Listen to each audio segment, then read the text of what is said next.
Hi friends, open pores ಯಾಕೆ ಜಾಸ್ತಿ ಇರುತ್ತೆ, ಪಿಂಪಲ್ಸ್ ಯಾಕೆ ಜಾಸ್ತಿ ಬರುತ್ತೆ?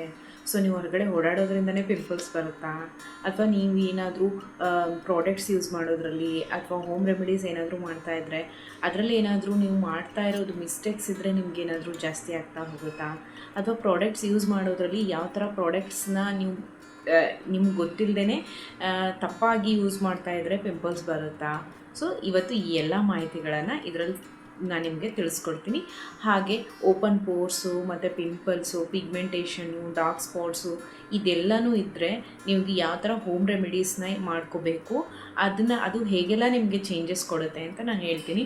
ಫ್ರೆಂಡ್ಸ್, ಮೊದಲನೇದಾಗಿ ನಾವು ಹೊರಗಡೆ ಓಡಾಡಿದಾಗ ಅಂದರೆ ಬಿಸಿಲು ಜಾಸ್ತಿ ಇದ್ದಾಗ ನಮಗೆ ಸ್ಕಿನ್ನಲ್ಲಿ ಪ್ರಾಬ್ಲಮ್ಸು ಜಾಸ್ತಿ ಸ್ಟಾರ್ಟ್ ಆಗುತ್ತೆ. ಅಂದರೆ ಯಾರು ವರ್ಕ್ ವುಮೆನ್ಸ್ ಇರ್ತೀರಾ, ಹೊರಗಡೆ ಹೋಗ್ತಾ ಇರ್ತೀರಾ ಅವರಿಗೆ.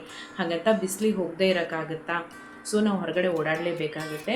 ಸೊ ಫ್ರೆಂಡ್ಸ್, ನಮ್ಮ ಸ್ಕಿನ್ನಲ್ಲಿ ಪ್ರಾಬ್ಲಮ್ಸ್ ಏನೋ ಬರ್ಬೋದು, ಬಟ್ ಬಿಸಿಲಿಗೆ ಹೋಗೋದ್ರಿಂದ ನಮ್ಮ ವಿಟಮಿನ್ ಡಿ ಬೇಕೇ ಬೇಕು ಅಲ್ವಾ? ಸೊ ಹಾಗಾಗಿ ನಾವು ಹೊರಗಡೆ ಓಡಾಡಲೇಬೇಕು. ಸೊ ಅಲ್ಲಿಂದ ಪ್ರಾಬ್ಲಮ್ ಸ್ಟಾರ್ಟ್ ಆಗುತ್ತೆ. ಹೇಗೆ ಅಂದರೆ ಆಯಿಲ್ ಸ್ಕಿನ್ ಇರೋರಿಗೆ ಬೇಗನೆ ಪಿಂಪಲ್ಸ್ ಜಾಸ್ತಿ ಬರ್ತಾ ಇರುತ್ತೆ. ಹಾಗೆ ಸ್ಕಿನ್ನಲ್ಲಿ ಡಲ್ನೆಸ್ ಜಾಸ್ತಿ ಇರುತ್ತೆ, ಆಯಿಲಿನೆಸ್ ಅನ್ನೋದು ತುಂಬ ಜಾಸ್ತಿ ಆಗ್ತಾ ಇರುತ್ತೆ. ಕೆಲವು ಸರ್ತಿ ಏನೇ ಮೇಂಟೈನ್ ಮಾಡಿದ್ರೂ ಕೂಡ ನಿಮ್ಮ ಸ್ಕಿನ್ನಲ್ಲಿ ನೀವು ಗ್ಲೋಯಿಂಗ್ನೆಸ್ನ ನೋಡೋಕ್ಕಾಗೋದಿಲ್ಲ. ಪಿಂಪಲ್ಸ್ ಪದೇ ಪದೇ ಬರ್ತಾನೆ ಇರುತ್ತೆ. ಹಾಗೆ ಪಿಂಪಲ್ಸ್ ಬಂದಾದಮೇಲೆ ಓಪನ್ ಪೋರ್ಸ್ ಅನ್ನೋದು ಇನ್ನೂ ಜಾಸ್ತಿ ಆಗ್ತಾ ಹೋಗುತ್ತೆ. ಸೊ ಅದಕ್ಕೆ ನೀವೇನು ಮಾಡಬೇಕು, ಯಾವ ಥರ ಕೇರಿಂಗ್ನ ತೊಗೋಬೇಕು ಅಂತ ಇವತ್ತು ನಾನು ಹೇಳ್ತೀನಿ. ಫ್ರೆಂಡ್ಸ್, ಕೆಲವೊಂದು ಹೋಮ್ ರೆಮಿಡೀಸ್ನ ಹೇಳ್ತೀನಿ. ನಿಮ್ಗೇನಾದರೂ ಕೆಲವೊಂದು ಪ್ರಾಡಕ್ಟ್ ಬಗ್ಗೆನೂ ಹೇಳಿರ್ತೀನಿ. ನಿಮ್ಗೇನಾದರೂ ಪ್ರಾಡಕ್ಟ್ ಪರ್ಚೇಸ್ ಮಾಡಬೇಕಿತ್ತು ಅಂದರೆ ಲಿಂಕ್ನ ಡಿಸ್ಕ್ರಿಪ್ಷನ್ ಬಾಕ್ಸಲ್ಲಿ ಕೊಟ್ಟಿರ್ತೀನಿ. ನೀವು ಅಲ್ಲಿ ಹೋಗಿ ಪರ್ಚೇಸ್ ಮಾಡ್ಬೋದು. ನಿಮಗೆ ಅಫೋರ್ಡೆಬಲ್ ಪ್ರೈಸಲ್ಲಿ ನಿಮಗೆ ಪ್ರಾಡಕ್ಟ್ಸ್ಗಳು ಸಿಗುತ್ತೆ. ಓಕೆನಾ ಫ್ರೆಂಡ್ಸ್? ಇವಾಗ ಮೊದಲನೇದಾಗಿ ಹೇಳ್ತೀನಿ, ಈ ಹೋಮ್ ರೆಮಿಡಿ ಯೂಸ್ ಮಾಡೋದ್ರಿಂದ ನಿಮ್ಗೆ ಏನೇನೆಲ್ಲ ಸಿಗುತ್ತೆ, ಏನೇನೆಲ್ಲ ಚೇಂಜಸ್ ಆಗುತ್ತೆ ಅಂತ ಹೇಳ್ತೀನಿ. ಮೊದಲನೇದಾಗಿ ಇದನ್ನು ನೀವು ಕನ್ಸಿಸ್ಟೆನ್ಸಿಯಾಗಿ ಯೂಸ್ ಮಾಡಬೇಕು. ಒಂದು ಸರ್ತಿ ಯೂಸ್ ಮಾಡಿ 2 ಸರ್ತಿ ಯೂಸ್ ಮಾಡಿ ಬಿಡೋ ಹಾಗಿಲ್ಲ. ಸೊ ನೀವು ಕಂಟಿನ್ಯೂಸ್ ಆಗಿ ಯೂಸ್ ಮಾಡ್ತಾ ಬಂದರೆ ನೀವು ಒಂದು ಒಳ್ಳೆ ರಿಸಲ್ಟ್ನ ನೀವು ನೋಡಬಹುದು. ಓಕೆನಾ? ಹಾಗೆ ಫ್ರೆಂಡ್ಸ್, ನೋಡ್ತಾ ನಿಮಗೇನಾದರೂ ಮಾಹಿತಿ ಇಷ್ಟ ಆಗಿದ್ದರೆ ಚಾನಲ್ನ ಸಬ್ಸ್ಕ್ರೈಬ್ ಮಾಡ್ಕೊಳ್ಳಿ. ಹಾಗೆ ನಿಮ್ಮ ಫ್ರೆಂಡ್ಸ್ ಆ್ಯಂಡ್ ಫ್ಯಾಮಿಲಿ ಮೆಂಬರ್ಸಲ್ಲಿ ಯಾರಾದರೂ ಈ ಥರ ಪ್ರಾಬ್ಲಮ್ಸ್ ಇದ್ದರೆ ಅವ್ರಿಗೂ ಕೂಡ ಶೇರ್ ಮಾಡಿ ಅಂತ ಹೇಳ್ತೀನಿ. ಇವಾಗ ಹೋಮ್ ರೆಮಿಡಿ ಹೇಳ್ತೀನಿ. ಫ್ರೆಂಡ್ಸ್, ಮೊದಲನೇದು ಈ ಹೋಮ್ ರೆಮಿಡಿ ಬಂದುಬಿಟ್ಟು ನೀವು ಆಲೋವೆರಾ ಜೆಲ್ನ ತೊಗೊಳ್ಳಿ. ಆಲೋವೆರಾ ಜೆಲ್ ನಿಮ್ಮ ಮನೇಲೇ ಇತ್ತು ಅಂದರೆ ಓಕೆ, ಇಲ್ಲ ಅಂದರೆ ನೀವು ಅದನ್ನು ಆಲೋವೆರಾ ಜೆಲ್ ಯಾರಾದರೂ ಯೂಸ್ ಮಾಡ್ತಾ ಇರ್ತೀರಾ, ಪರ್ಚೇಸ್ ಮಾಡ್ಕೊಂಡಿರ್ತೀರಾ. ಸೊ ಆಲೋವೆರಾ ಜೆಲ್ನ ತೊಗೊಳ್ಳಿ. ಅದನ್ನು ಒಂದು ಗ್ರೈಂಡರಲ್ಲಿ ಹಾಕಿಬಿಟ್ಟು ಇನ್ನೊಂದು ಇಂಗ್ರೀಡಿಯೆಂಟ್ ಬಂದುಬಿಟ್ಟು ಟೊಮೆಟೋನ ನೀವು ದೊಡ್ಡದಿದ್ದರೆ ಒಂದೇ ಸಾಕು. ಚಿಕ್ಕದಿತ್ತು ಅಂದರೆ 2 ತೊಗೊಳ್ಳಿ. ಟೊಮೆಟೋನ 2 ತೊಗೊಂಡು ಗ್ರೈಂಡರಲ್ಲಿ ಹಾಕಿ ಎರಡೂ ಮಿಕ್ಸ್ ಮಾಡಿ ಗ್ರೈಂಡ್ ಮಾಡ್ಕೊಳ್ಳಿ. ಗ್ರೈಂಡ್ ಮಾಡ್ಕೊಂಡ್ಬಿಟ್ಟು ನೆಕ್ಸ್ಟ್ ಸ್ಟೆಪ್ ಏನಂದರೆ ನೀವು ಇದನ್ನು ಕ್ಯೂಬ್ಸ್ ಆಗಿ ರೆಡಿ ಮಾಡಬೇಕು. ಟ್ರೇ ಸಿಗುತ್ತೆ ಅಲ್ವಾ, ಕ್ಯೂಬ್ದು ಟ್ರೇ ಸಿಗುತ್ತೆ. ಸೊ ಆ ಟ್ರೇಯಲ್ಲಿ ನೀವು ಆ ಜ್ಯೂಸ್ ಏನು ಮಾಡಿರ್ತೀರಲ್ಲ ಅದನ್ನು ಹಾಕ್ಕೊಳ್ಳಿ. ಇದಕ್ಕೆ ನೀವು ಜ್ಯೂಸ್ ಮಾಡುವಾಗ ನಿಮ್ಗೇನಾದರೂ ಅದು ಸ್ವಲ್ಪ ಥಿಕ್ನೆಸ್ ಜಾಸ್ತಿ ಅನ್ನಿಸ್ತಂದರೆ ಒಂದು ರೋಸ್ ವಾಟರ್ ಹಾಕ್ಕೊಳ್ಳಿ, ಇಲ್ಲಾಂದರೆ ನಾರ್ಮಲ್ ವಾಟರ್ ಕೂಡ ನೀವು ಯೂಸ್ ಮಾಡ್ಬೋದು. ಓಕೆನಾ? ಇದು ರೆಡಿ ಆದಮೇಲೆ ಕ್ಯೂಬ್ಸಿಗೆ ಹಾಕಿಬಿಟ್ಟು ಫ್ರೀಜರಲ್ಲಿ ಇಡಿ. ಫ್ರೆಂಡ್ಸ್, ಫ್ರೀಜರಲ್ಲಿ ಇಟ್ಮೇಲೆ ಅದು ಕ್ಯೂಬ್ಸ್ ಆಗಿ ರೆಡಿ ಆಗುತ್ತೆ. ಅದೇ ಕ್ಯೂಬ್ಸ್ನ ನೀವು ಫೇಸ್ಗೆ ರಬ್ ಮಾಡ್ತಾ ಬರಬೇಕು. ಫ್ರೆಂಡ್ಸ್, ಇದು ತುಂಬಾ ಈಸಿಯಾಗಿದೆ. ಹಾಗೆ ನಿಮಗೆ ತುಂಬ ಚೆನ್ನಾಗಿ ಕೂಡ ವರ್ಕ್ ಆಗುತ್ತೆ. ಆಲೋವೆರಾ ನಿಮಗೆ ಸ್ಮೂತ್ನೆಸ್ನ ಕೊಡುತ್ತೆ. ಹಾಗೆ ಟೊಮೆಟೊ ನೀವು ಹಾಕಿರೋದ್ರಿಂದ ನಿಮ್ಮ ಸ್ಕಿನ್ನು ಬ್ರೈಟನ್ ಆಗೋದಕ್ಕೆ ಹೆಚ್ಚು ನಿಮಗೆ ಅದರಲ್ಲಿ ಇಂಗ್ರೀಡಿಯೆಂಟ್ ಇದೆ ಟೊಮೆಟೊ ಅಲ್ಲಿ. ಹಾಗೆ ನಿಮಗೆ ಪಿಗ್ಮೆಂಟೇಷನ್ ಏನಾದರೂ ಜಾಸ್ತಿ ಇತ್ತು, ಇಲ್ಲಿ ಮೌತ್ ಹತ್ರ ಪಿಗ್ಮೆಂಟೇಷನ್ನು, ಹಾಗೆ ಕೆಲವ್ರಿಗೆ ಇಲ್ಲಿ ಹಣೆ ಹತ್ರ ಜಾಸ್ತಿ ಇರುತ್ತೆ, ಹಾಗೆ ಇಲ್ಲೆಲ್ಲ ಏನಾದರೂ ಡಾರ್ಕ್ಸ್ ಜಾಸ್ತಿ ಇತ್ತು ಅಂದರೆ ಅದೆಲ್ಲನೂ ಕೂಡ ನಿಮಗೆ ಕಡಿಮೆ ಆಗ್ತಾ ಬರುತ್ತೆ ಈ ಥರ ಕ್ಯೂಬ್ಸ್ನ ನೀವು ಯೂಸ್ ಮಾಡೋದ್ರಿಂದ. ಫ್ರೆಂಡ್ಸ್, ಇದನ್ನು ನೀವು ಮನೆಯಲ್ಲೇ ಇರೋರಾದರೆ ನಿಮಗೆ ತುಂಬಾ ಸ್ಕಿನ್ ಪ್ರಾಬ್ಲಮ್ ಇದೆ, ಪಿಂಪಲ್ಸ್ ಜಾಸ್ತಿ ಇದೆ, ಚಿಕ್ಕ ಚಿಕ್ಕ ಬಂಪ್ಸ್ಗೂ ಇದೆ ಹಣೆಯಲ್ಲೆಲ್ಲ ಅಂದರೆ ಇದನ್ನು ನೀವು ಯೂಸ್ ಮಾಡ್ಕೊಳ್ಳಿ. ಡೈಲಿ ಯೂಸ್ ಮಾಡಿ. ಇಲ್ಲ ನಮಗೆ ಡೈಲಿ ಯೂಸ್ ಮಾಡೋಕ್ಕೆ ಆಗಲ್ಲ, ವರ್ಕ್ ಹೋಗ್ತಾ ಇದ್ದೀರಾ ಅಂದರೆ, ಕಾಲೇಜ್ಗೆ ಹೋಗ್ತಾ ಇರ್ತೀರಾ, ವರ್ಕ್ ಮಾಡ್ತಾ ಇರ್ತೀರಾ, ಸೊ ಅಂಥವ್ರು ಏನು ಮಾಡಿ ಅಂದರೆ ವೀಕ್ಲಿ ಅಟ್ಲೀಸ್ಟ್ 2 to 3 ಟೈಮ್ಸ್ ಆದರೂ ಯೂಸ್ ಮಾಡ್ಕೊಳ್ಳಿ. ಫ್ರೆಂಡ್ಸ್, ಇದನ್ನು ನೀವು ಕ್ಯೂಬ್ನ ಮೊದಲೇ ರೆಡಿ ಮಾಡಿ ಇಟ್ಟಿದ್ರೆ ಅಂದರೆ ಫ್ರೀಜರಲ್ಲಿರುತ್ತೆ, ನೀವು ಯಾವಾಗ ಬೇಕಾದರೂ ಯೂಸ್ ಮಾಡ್ಬೋದು. ಜಸ್ಟ್ 5 to 10 ಮಿನಿಟ್ಸ್ ಇದು ತಗೊಳುತ್ತೆ. ಫ್ರೆಂಡ್ಸ್, ಇದನ್ನು ಯೂಸ್ ಮಾಡೋಕ್ಕಿಂತ ಮುಂಚೆ ನೀವು ಚೆನ್ನಾಗಿ ಫೇಸ್ ವಾಶ್ನ ಮಾಡ್ಕೊಂಡಿರಬೇಕು. ಫೇಸ್ ವಾಶ್ ಯಾವ್ದು ಯೂಸ್ ಮಾಡ್ತಾ ಇರ್ತೀರೋ ಅದೇ ಫೇಸ್ ವಾಶನ್ನು ನೀವು ಯೂಸ್ ಮಾಡ್ಕೊಂಡ್ಬಿಟ್ಟು ನೀವು ಆಮೇಲೆ ಇದನ್ನು ಕ್ಯೂಬ್ಸ್ನ ರಬ್ ಮಾಡ್ತಾ ಬರಬೇಕು. ಫ್ರೆಂಡ್ಸ್, ರಬ್ ಮಾಡಿದ್ಮೇಲೆ ಹಾಗೆ ಸಡನ್ ಫೇಸ್ ವಾಶ್ ಮಾಡೋಕ್ಕೆ ಹೋಗಬೇಡಿ. ಒಂದು 5 to 10 ಮಿನಿಟ್ಸ್ ಅದು ಅಲ್ಲೇ ಡ್ರೈ ಆಗೋಕ್ಕೆ ಬಿಡಿ. ಡ್ರೈ ಆದಮೇಲೆ ನೀವು ಮುಖ ತೊಳೆಯುವಾಗ ಸ್ವಲ್ಪ ನೀರು ಹಾಕ್ಕೊಂಡ್ಬಿಟ್ಟು ಈ ಥರ ನಿಧಾನಕ್ಕೆ ಮಸಾಜ್ ಮಾಡ್ತಾ ನೀವು ಫೇಸ್ ವಾಶ್ ಮಾಡ್ಕೊಳ್ಳಿ. ಇದಾದಮೇಲೆ ನೀವು ಯಾವುದು ಮಾಯ್ಶ್ಚರೈಸರ್ ಯೂಸ್ ಮಾಡ್ತಾ ಇರ್ತೀರ ಆ ಮಾಯ್ಶ್ಚರೈಸರ್ನ ನೀವು ಅಪ್ಲೈ ಮಾಡ್ಬೋದು. ಫ್ರೆಂಡ್ಸ್, ನಿಮಗೆ ಮಾಯ್ಶ್ಚರೈಸರ್ ಆಯಿಲ್ ಸ್ಕಿನ್ ಇರೋರು ಯಾವ ಮಾಯ್ಶ್ಚರೈಸರ್ ಯೂಸ್ ಮಾಡಬೇಕು ಅಂತ ಗೊತ್ತಾಗ್ತಾ ಇಲ್ಲ ಅಂದರೆ, ಸೊ ನಂದು ಆಯಿಲ್ ಫೇಸೇ ಆಗಿರೋದ್ರಿಂದ ನಾನು ಪ್ಲಮ್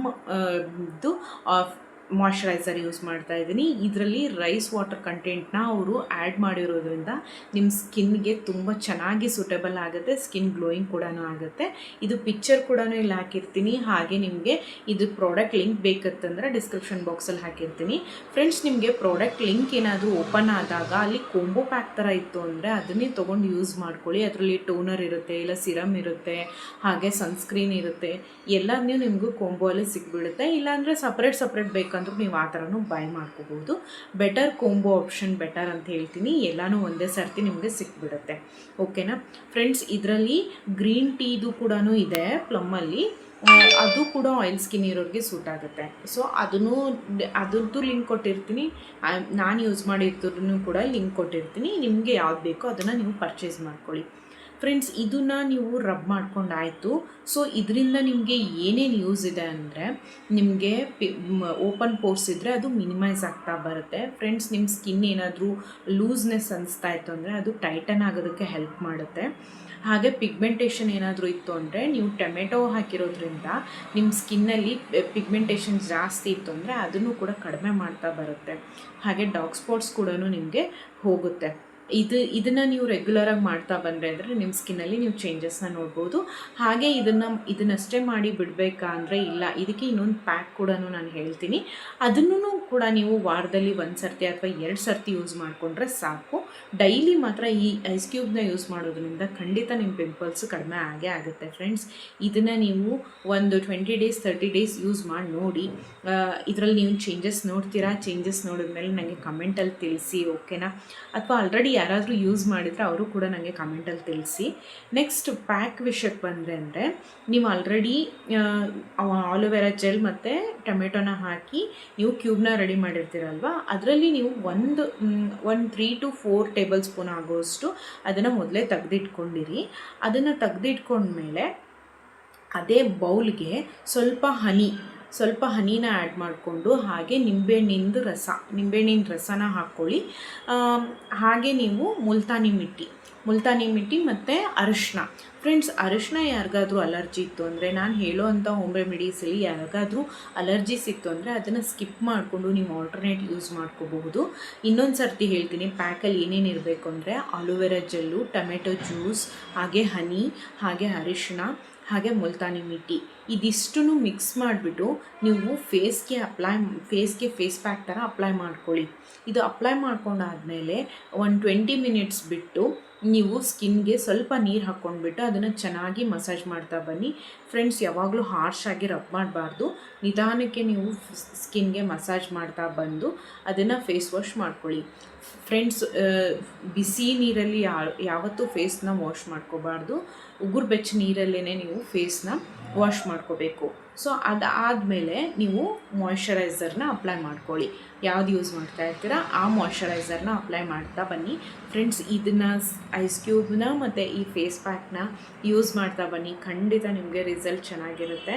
ಮುಲ್ತಾನಿ ಮಿಟ್ಟಿ ಇದರಲ್ಲೇ ಆ್ಯಡ್ ಮಾಡಿರೋದ್ರಿಂದ ನಿಮ್ಮ ಸ್ಕಿನ್ನು ಟೈಟನ್ ಆಗಿ ಕೂರುತ್ತೆ. ಹಾಗೆ ಇದು ಕೂಡ ಅಷ್ಟೇ ನಿಮ್ಮ ಸ್ಕಿನ್ನು ಗ್ಲೋಯಿಂಗ್ ಆಗಿ ಬರೋದಕ್ಕೆ ಹೆಲ್ಪ್ ಮಾಡುತ್ತೆ. ಫ್ರೆಂಡ್ಸ್, ನಾನು ಹೇಳೋದೇನೆಂದರೆ, ಈ ಪಿಂಪಲ್ಸು ಅಥವಾ ಓಪನ್ ಪೋರ್ಸ್ ಈ ಸಮಸ್ಯೆಗಳು ನಿಮಗೇನಾದರೂ ಜಾಸ್ತಿ ಆಗಿತ್ತು, ಇದರಿಂದ ತುಂಬ ಬಳಲ್ತಾ ಇದ್ದೀರಾ ಅಂದರೆ ಸಡನ್ನಾಗಿ ನೀವು ಪ್ರಾಡಕ್ಟ್ಸ್ನ ಮೊರೆ ಹೋಗಬೇಡಿ. ಫಸ್ಟು ಹೋಮ್ ರೆಮಿಡೀಸ್ನ ಟ್ರೈ ಮಾಡಿ. ಯಾಕಂದರೆ ನೀವು ಪ್ರಾಡಕ್ಟ್ಸ್ ತೊಗೋತೀರಿ, ಅದನ್ನು ಯೂಸ್ ಮಾಡ್ತೀರಿ ಅಂದರೆ ಕನ್ಸಿಸ್ಟೆನ್ಸಿನ ಮೇಂಟೈನ್ ಮಾಡಿ. ಪ್ರಾಡಕ್ಟ್ಸ್ಗೆ ನಾವು ತುಂಬ ದುಡ್ಡು ಹಾಕಿಬಿಡ್ತೀವಿ. 1 ಸರ್ತಿ ಯೂಸ್ ಮಾಡ್ತೀವಿ, 2 ಸರ್ತಿ ಯೂಸ್ ಮಾಡ್ತೀವಿ, ಆಮೇಲೆ ಅದನ್ನು ನೆಗ್ಲೆಕ್ಟ್ ಮಾಡ್ತಾ ಬಿಟ್ಬಿಟ್ಟಿರ್ತೀವಿ. ಇದನ್ನು ನಾನು ಕೂಡ ತುಂಬ ಸಲ ಮಾಡಿದ್ದೀನಿ. ಸೊ ಅದಕ್ಕೋಸ್ಕರ ಹೇಳ್ತಾ ಇದ್ದೀನಿ. ಖರ್ಚಿಲ್ದೇ ಫಸ್ಟು ಮನೆಯಲ್ಲಿ ನಿಮ್ಮ ಸ್ಕಿನ್ನ ರೆಡಿ ಮಾಡ್ಕೊಳ್ಳಿ, ಆಮೇಲೆ ನೀವು ಪ್ರಾಡಕ್ಟ್ಸ್ನ ಯೂಸ್ ಮಾಡ್ತಾ ಹೋಗ್ಬೋದು. ಇನ್ ಕೇಸ್ ನಮಗೆ ಮನೇಲಿ ಮಾಡ್ಕೊಳ್ಳೋಕ್ಕೆ ಆಗಲ್ಲ ಅನ್ನೋರಿಗೆ ನೆಕ್ಸ್ಟ್ ಬರೋಂಥ ವಿಡಿಯೋದಲ್ಲಿ ನಾನು ಪ್ರಾಡಕ್ಟ್ ಬಗ್ಗೆ ತಿಳಿಸ್ಕೊಡ್ತೀನಿ ಫ್ರೆಂಡ್ಸ್, ಯಾವ ಪ್ರಾಡಕ್ಟ್ಸ್ ಯೂಸ್ ಮಾಡಬೇಕು ಅಂತ. ಒಂದೇ ವಿಡಿಯೋ ಅಂದರೆ ತುಂಬ ಲೆಂದಿ ಆಗಿಬಿಡುತ್ತೆ. ಓಕೆನಾ? ಈ ಹೋಮ್ ರೆಮಿಡೀಸ್ನ ಟ್ರೈ ಮಾಡ್ಕೊಳ್ಳಿ, ನಿಮಗೆ ಸ್ಕಿನ್ನಲ್ಲಿ ನಿಜವಾಗ್ಲೂ ಚೇಂಜಸ್ನ ನೀವು ನೋಡಬಹುದು. ಓಕೆನಾ? ನಾನು ಡಿಸ್ಕ್ರಿಪ್ಷನ್ ಬಾಕ್ಸಲ್ಲಿ ಎಲ್ಲದ್ರದ್ದು ಲಿಂಕ್ ಕೊಟ್ಟಿರ್ತೀನಿ, ನಿಮಗೆ ಬೇಕಾಗಿದ್ದರೆ ಅಲ್ಲಿ ಹೋಗಿ ಪರ್ಚೇಸ್ ಮಾಡ್ಕೋಬಹುದು. ಫ್ರೆಂಡ್ಸ್, ಇದನ್ನು ಯೂಸ್ ಮಾಡಿ ಪಿಗ್ಮೆಂಟೇಷನು, ಡಾರ್ಕ್ ಸ್ಪಾಟ್ಸ್ ಎಲ್ಲನೂ ಕೂಡ ನಿಮಗೆ ಕಡಿಮೆ ಆಗುತ್ತೆ. ಓಕೆನಾ ಫ್ರೆಂಡ್ಸ್, ಇವತ್ತಿನ ಮಾಹಿತಿ ಇಷ್ಟೇ ಹೋಮ್ ರೆಮಿಡೀಸು. ನಿಮಗೆ ಇನ್ನೂ ಹೋಮ್ ರೆಮಿಡೀಸ್ ಜಾಸ್ತಿ ಬೇಕಿತ್ತು ಅಂದರೆ ಶಾರ್ಟ್ಸ್ ನಾನು ಡೈಲಿ ಅಪ್ಲೋಡ್ ಮಾಡ್ತಾ ಇರ್ತೀನಿ. 7:30ಗೆ ನಾನು ಈವ್ನಿಂಗ್ ಡೈಲಿ ಶಾರ್ಟ್ಸ್ನ ಅಪ್ಲೋಡ್ ಮಾಡ್ತಾ ಇರ್ತೀನಿ. ಅದರಲ್ಲಿ Day 1 to 31 ಡೇಸ್ ಅಂತ ಇವಾಗ ನಾನು ಹೋಮ್ ರೆಮಿಡೀಸ್ ವೀಡಿಯೋಸ್ನ ಹಾಕ್ತಾ ಇದ್ದೀನಿ ಫ್ರೆಂಡ್ಸ್. ಅದು ನಿಮಗೆ ತುಂಬಾ ಯೂಸ್ಫುಲ್ ಆಗುತ್ತೆ ಅಂತ ಅಂದ್ಕೊಂಡಿದ್ದೀನಿ. ನೀವು ಅಲ್ಲಿ ಹೋಗಿ ಚೆಕ್ ಮಾಡ್ಕೋಬೋದು. Day 1 ನಿಮಗೆ 1 by 1 ರಿಲೇಟೆಡ್ ವೀಡಿಯೋಸ್ ಅಲ್ಲೇ ನಿಮಗೆ ಸಿಗುತ್ತೆ ನೋಡೋದಕ್ಕೆ. ಓಕೆನಾ ಫ್ರೆಂಡ್ಸ್, ಮಾಹಿತಿ ಇಷ್ಟ ಆಗಿದ್ದರೆ ಲೈಕ್ ಮಾಡಿ, ಶೇರ್ ಮಾಡಿ. ಇನ್ನೂ ಸಬ್ಸ್ಕ್ರೈಬ್ ಮಾಡ್ಕೊಂಡಿಲ್ಲ ಅಂದರೆ ಸಬ್ಸ್ಕ್ರೈಬ್ ಕೂಡ ಮಾಡಿ ಫ್ರೆಂಡ್ಸ್. ನೋಡ್ತಾನೆ ಇಷ್ಟ ಆದರೆ ದಯವಿಟ್ಟು ಲೈಕ್ ಮಾಡಿ ಅಂತ ಹೇಳ್ತೀನಿ. ನೆಕ್ಸ್ಟ್ ವೀಡಿಯೋದಲ್ಲಿ ಸಿಗ್ತೀನಿ ಫ್ರೆಂಡ್ಸ್. ಬಾಯ್.